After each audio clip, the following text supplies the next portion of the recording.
What's up, everyone? Rob again. Just out and about, spending some time. Got some exercise in today. Put in a little golf time. Now I'm headed to fill up on some more essentials for the house. But just wanted to give some more clarification on this VA Amazon partnership that I talked about. And I'd like to also clarify a few things about an audit. So we're going to start from people like to talk about taxes, and everybody's scared of the big bad IRS, and that's how they control. That's how they control the system, out of fear. People are afraid to file their taxes correctly.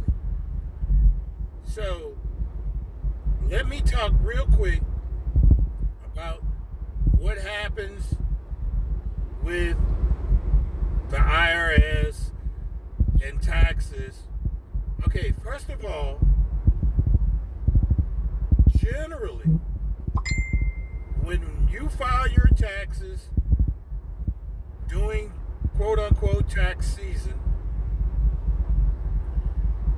the IRS doesn't really review your taxes. So lately, after 2018, when Trump's first tax act passed,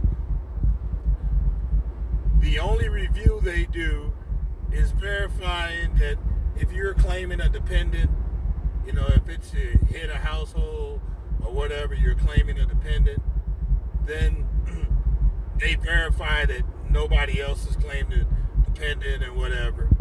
And they've also been doing some identity checks.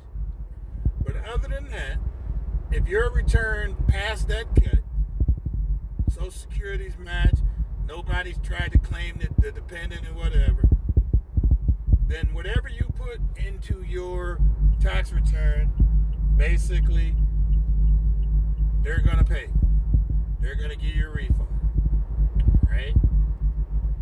Then, after tax season ends in April, the basic tax season ends generally April 15th, of course. After tax season ends, then in August, the IRS starts running reports. The reports that they run, the first one is an income mismatch. And basically, they look at the tape of what you reported, and they look at what they reported, what was reported to them from employers and banks and all that stuff. So they look and they say, John Doe reported income of $40,000. But we have where outside interests, employers, banks, TSP, reported $60,000. Boom, income mismatch. All right. Now, that's not, a red flag kicked out or whatever. No, it's just, hey, this guy reported he made $50,000. We have $70,000. Boom, it kicks out. Now, it kicks out if the mismatch is a penny or $1 million. If it don't match, the computer kicks it out. Now, it kicks out in a list and says, hey, these incomes don't match. Then another computer looks and says, okay, let's pick the ones that are going to be more beneficial to recover the most taxes. And that creates a correspondence audit. Those are those letters that you're going to get that says, hey, you reported this, and we didn't see where you reported that. Now, the biggest problem we have as a consultant, the biggest problem that I see is when people cash out of their 401k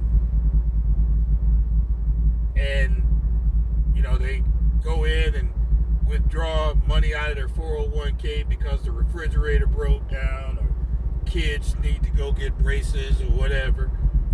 And they get that money and don't report it. And that creates a mismatch. Then the IRS sends you a letter saying, hey, what's up with this? And that's all it is. It's an inquiry. And then they ask you for proof. Now, remember, those audits, those corresponding audits, are just like a search warrant.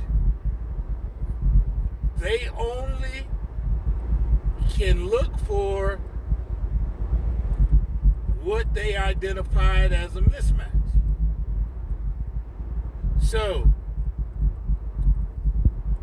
you don't need to provide any more information on your tax return other than a mismatch. In other words, only answer the questions that was asked. They also will generally say, hey, if you don't mind, we'd also like to review your, let's say that the mismatch occurred on your 2018 tax return. They'll come back and say, hey, if you don't mind, we'd also like you to let us review your 2017 and 2016. So bring those with you too. No. That's the IRS. If they need those additional years, then they got them. But by you bringing them in, you consent to allow them to review other items on your tax return. Don't do that. Only answer the questions that they have. Remember,